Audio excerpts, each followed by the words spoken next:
Hello' everyone, আশা কৰোঁ সকলোৰে খবৰ ভাল, মোৰো ভালেই।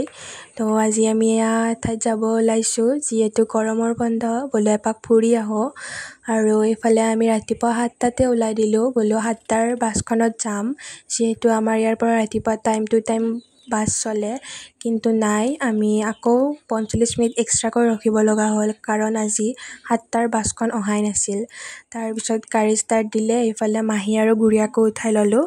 তাৰপিছত ফাইনেলি আমি আহি পালোঁ। হয়, আমি কামাখ্যা মন্দিৰলৈ আহিছোঁ। আৰু যিহেতু অম্বুবাচী মেলাৰ বাহিৰে বাকী সময়ত গাড়ীৰে যাব পাৰি ওপৰলৈ, অম্বুবাচী মেলাতহে খোজকাঢ়ি যাব দিয়া হয় গেটৰ পৰা, বাকী সময়ত গাড়ীসমূহ থাকে। আমি গাড়ী লৈ ওপৰলৈ আহিলোঁ। আহিয়ে আমি ধূপ চাকি আৰু প্ৰসাদসমূহ প্ৰথমে লৈ ল'লোঁ। তাৰপিছত গ'লোঁ আমি টিকট কাটিবলৈ, কাৰণ আমি কোনোৱে ভিতৰত দৰ্শন কৰি পোৱা নাই। তো আমি টিকট কাটিবলৈ গ'লোঁ, কিন্তু নাই, VIP টিকটতো বহুত মানুহ আৰু ফ্ৰী টিকটতো বহুত মানুহ। ফ্ৰী টিকটতো মানুহৰ কথা ক'বই নালাগে, দেখিয়েই নাপায় দূৰলৈ, ইমান লাইন।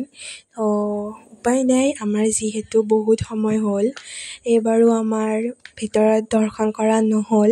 সঁচাই ভাগ্যত থাকিব লাগিব, তেতিয়াহে আমি পাম। আৰু এইফালে মানুহবোৰে ৰাতিতে আহি লাইন পাতি থাকে, ৰখি থাকে দৰ্শন কৰিবলৈ।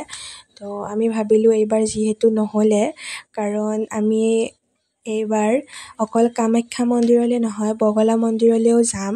আৰু আমি যাবৰ দিনা যিহেতু মঙলবাৰ আছিলে, তো সঁচাই বহুত ভিৰ আছিলে।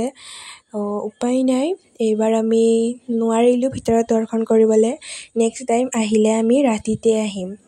বাকী এইফালে চাকি জ্বলাবলৈও আনকি ৰখি থাকিবলগীয়া হৈছে, ইমানেই মানুহ। তাৰপিছত চান্স পালোঁ, পাই চাকিটো জ্বলাই ল'লোঁ আমি। তাৰপিছত গ'লোঁ আশীৰ্বাদ ল'বলৈ। আৰু আশীৰ্বাদ বাহিৰত মানে ভিতৰলৈ আধালৈ যাব পাৰি, বাকী সেইফালে যাব নোৱাৰি। তো আমি আশীৰ্বাদটো লৈ ল'লোঁ। তাৰপিছত অলপ এইফালে বহিলোঁ, যিহেতু গৰম লাগিছিল, বহুত ৰ'দ আছিল সেইদিনা আৰু ইমান মানুহৰ ভিৰ। তাৰপিছত বেছি সময় ৰৈ নাথাকি আমি বগলা মন্দিৰৰ বুলি ওলাই দিওঁ, কাৰণ তাততো বহুত মানুহ হ'ব, কাৰণ মঙলবাৰে তাত বহুত মানুহ হয় বুলি শুনিছোঁ। তো আমি সেই ভাবি ওলাই দিলোঁ। আৰু আমি বগলা মন্দিৰলৈ আহি পোৱা নাই, এইবাৰ প্ৰথম। আৰু কামাখ্যা মন্দিৰলৈ আমি এবাৰ আহিছিলোঁ, 2 বছৰ আগতে অম্বুবাচী মেলাত আহিছিলোঁ, বাকী আহি পোৱা নাছিলোঁ। আহিলোঁ আজি গৰমৰ বন্ধ দিয়াই, আৰু বগলা মন্দিৰত ফাৰ্ষ্ট। তো এইফালে আমি বগলা মন্দিৰলৈ ওলাই দিলোঁ। আৰু যিহেতু ভিডিঅ'টো অলৰেডি বহুত দীঘল হৈ গৈছে, মই 2টা পাৰ্টত ভগাই দিম। তো পাৰ্ট 1টো ভাল পালে লাইক এটা কৰি দিব।